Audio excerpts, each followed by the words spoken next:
What's up everybody, Coach Mills here, coming at you with a brand new Valorant video, and in this video we're going to be breaking down how you can have the perfect Valorant setup. You see, there's a lot of questions that many people ask, like, do I want a low versus high sensitivity? What's the difference between having a heavy versus light mouse, and what does that even mean? Is it worth upgrading to a 144Hz monitor or even a 240? Does a mouse pad really matter that much, and what's the difference between the different types of mouse pads? And even more questions that a lot of people have. So I'm going to be breaking down everything you need to have that perfect Valorant setup and what truly matters. But go to the Game Leap website right now if you want to combine your perfect Valorant setup with high quality advanced guides, tips, and tricks. We got it all on the Game Leap website, so you can easily climb the ranks. So go check it out in the links down below. But without further ado, let's jump into the video. Now, the first thing that I really wanted to dive into is low versus high sensitivity. Now, one of the big problems that comes along in a game like Valorant is people come from other games and they have a very, very high sensitivity, and then they come to Valorant and it's just not something that is even workable, and they don't truly get used to it. And as such, no matter how many hours they put into the game,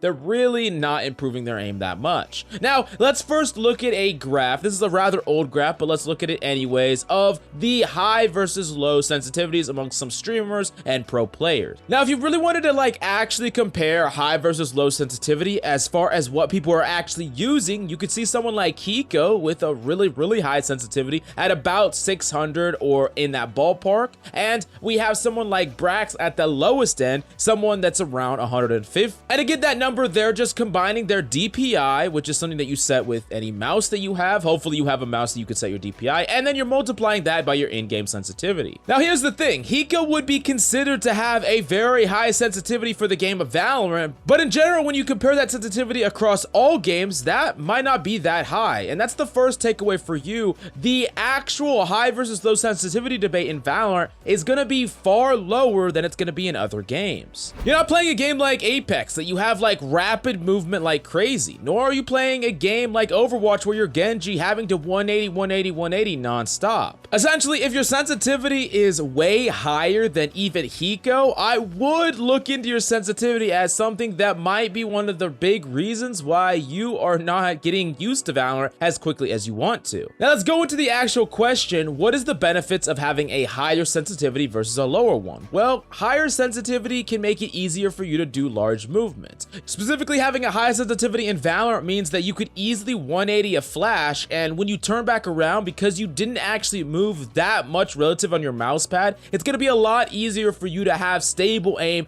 post 180, which is really important because a lot of people will do a 180 back, and because they've moved so far along their mouse pad, it is like they're almost lost at what to do in that specific moment because they've moved so much and their aim isn't crispy anymore. But high sensitivity could allow you to still maintain your perfect crispy aim. Now, I consider there to be two really big downsides to having a high sensitivity. The first one is your aim is just not going to be as stable. You're going to be more prone to over aiming, and some people just are not going to be predisposed to actually have a high sensitivity. Well, I do think everyone can actually get to a very high level of aiming. I do not think that everyone could get to a very high level of aiming with specifically high sensitivity, no matter how much you practice. Like I said, some people are going to be more naturally used to or more naturally adaptable to high sensitivity, and that's not going to be true for everybody. Now, the second thing you need to understand is that having high sensitivity can actually lead to an increase in wrist decay, which is something that I'm going to talk about later when I talk about actual mouse weight. Now, the next thing is low sensitivity, and low sensitivity, the first thing that you get from having a very low sensitivity is it's going to stabilize your aim. A lot easier for you to make micro adjustments when you're not actually moving that far when you move your mouse. But of course, you don't get some of the benefits for having a high sensitivity that we talked about. This is directly going to lead into the next big thing that a lot of people talk about. One big debate or a question that a lot of people have is, should I get a heavy mouse or a light mouse, and does it actually matter? Well, the first thing is, if you have been playing FPS for a while and you just can't seem to improve your aim no matter how much you practice, sometimes having a really heavy mouse with a low sense can really stabilize the aim of people who have rather terrible aim fundamentally, but you can still gain gain a certain amount of stable aim specifically with this setup, and it's a setup that I've seen help other people in the past. Now that being said, I'm a big proponent of having a lighter mouse, and specifically for people that are on the higher end of the spectrum. For anyone that has a very high sensitivity or even a moderately high sensitivity, a light mouse is a must. You gotta understand that having a lighter mouse just means that there's actual less resistance between you moving your hand and actually moving the mouse itself, and having a very heavy mouse with a high sensitivity can really put a lot of strain on your wrist. And I've seen firsthand prominent pro players in games just have their career ruined due to wrist injuries. So if you have a high sensitivity, get yourself a lighter mouse. And the thing is, what am I talking about based on light versus heavy? Because a lot of people don't understand what exactly is a light mouse versus a heavy one, but let's talk about it in grams. I specifically have a very light mouse called the Glorious Model O, and it clocks in at 67 grams, which is considered a very light mouse, but it's one of those mice that have a lot of things cut out inside to make it so it's lighter and lighter. And 67 would be very light, but they even have an O- that is a very small mouse at only 58 grams. Now compare that to something like the Razer Death Adder at 97 grams. It might not seem like a lot, but it's a world of difference. And honestly, in my personal opinion, if you have a mouse that is over 100 grams, it is no business being used for a shooter. That's the type of ballpark that you're talking about, mice that have a whole bunch of different buttons and things that are more akin to something like a MOBA, much less useful for something that you need to have precise aim. And when your aim is the goal here, not having more buttons or anything like that, you really want to have a lighter mouse in general, and a lot of them are very, very cheap these days. So in my personal opinion, and like I said, this is my opinion, it's important to say that right off the bat, lighter is almost always gonna be better for you. Now the next big debate that comes up a lot of the time is how much does having a high refresh rate monitor matter? Basically, there are three big discussions: the 60 Hertz versus the 144 Hertz versus the 240 Hertz and beyond. Now they've done many tests on this. Specifically, if you want to go watch the intricate tests, they've done this on Linus Tech Tips where they really broke it down with a high-speed camera. But I'm gonna be straight up with you, having a higher refresh rate is going to make you a better gamer. Now, by how much, that is the question, and really, it is not gonna be something that is going to change you from a gold player to a plat player, or a plat player to a diamond to a immortal, whatever the case may be, but it might let you have slightly more accuracy. It will let you practice for longer hours without having fatigue, and typically I do suggest, if you can, upgrading your monitor when you can. Now the initial jump from 60 Hertz to 140 Hertz, that will be the biggest jump for you, and a lot of people feel that right off the bat, but going up from there has definitely diminishing returns. Now really important though, just upgrading to this monitor without having a computer that can match that FPS consistently is not going to help you at all. So if you're rocking a really old gen computer,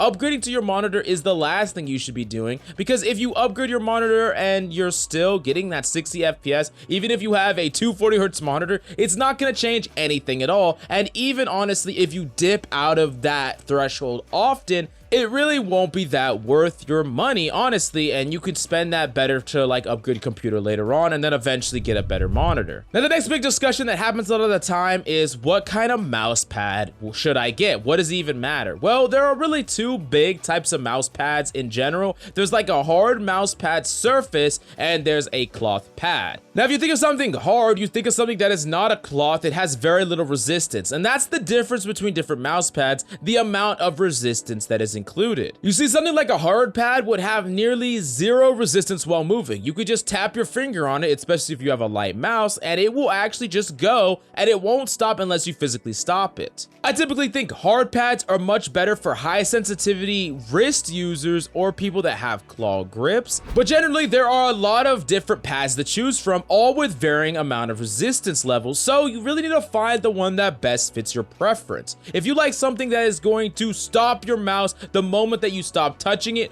or even create some sort of resistance, so hypothetically you could create that stability resistance that we talked about that you could create artificially with a low sensitivity and a heavy mouse, but instead you're using it with a cloth pad, or you could have a mouse pad that is somewhere in between. There are a lot of different ones, and typically what you definitely want is a large mouse pad that is going to fit over a big desk so that you have the flexibility to actually move your mouse, especially if you have a lower sensitivity across your entire table, and it's going to be a lot better for you when you're doing these 180, double 180, things like that in Valorant. But honestly, out of everything that we talked about, I consider mouse pads the least important, and it's going to affect you as a gamer the least amount unless you're using something very obscure as a mouse pad. So just, you know, use one of the industry standards. There are a million ones to choose from. Try them out and find the one that's right for you. Now, the last thing that I want to talk about is just general quality of life things that are going to improve your gaming experience when you're playing. The first thing I got to talk about is, you know, caffeine. Now, honestly, I'm going to do a real quick caffeine tier list as someone who regularly consumes caffeine, not just for being productive, but also just actually not being tired and playing to a certain level when I want to go late night gaming. Now, frankly, straight up, the best cost to performance or cost to feeling legitimately not like trash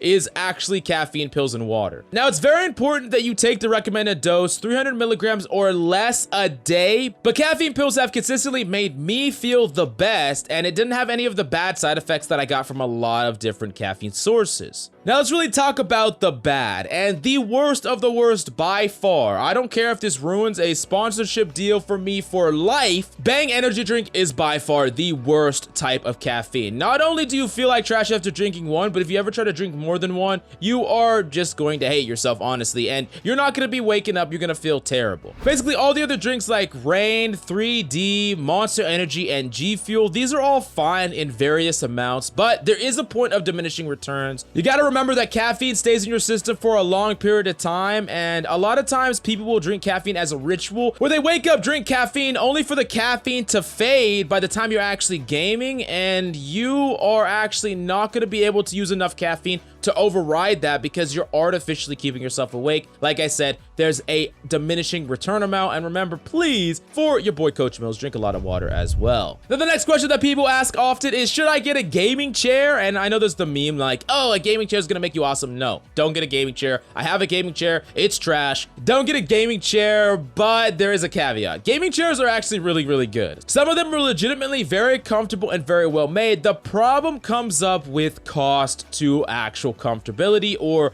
the cost of an item versus its practical use. You'll be far better getting a ergonomic chair at something like IKEA for half the price of a gaming chair, and it's gonna create about the same result, because the big thing that you want is not to have neck pains, not to have back pains while you're gaming. That's pretty much what all gamers want. But I know the gaming chair looks freaking cool, and honestly, there are a lot of cool benefits to some of them. Some of them can lean all the way back. Some of them are pretty comfortable, if I'm being honest. But unless you're getting one as a gift or you're getting one for a deal, I wouldn't really suggest getting a gaming chair at all. Now, the last thing that we got to talk about is eye fatigue. Now, there's several ways to challenge or deal with eye fatigue that comes up a lot when people are grinding gaming. The first is to get actual glasses. They have non-prescription glasses that is going to allow you to play games for long periods of time without any eye strain. I think that this is fine, but it's kind of a waste of money when instead you could download something like Flux, which is a free program that alters the amount of blue light that's coming off your screen, and it's not going to affect your performance in game at all, but it's going to make the monitor hurt your eyes a lot less. It's going to allow you to play for a lot longer periods of time. But here's the big thing that is going to help you more than anything. If you have eye fatigue and headaches and things like that,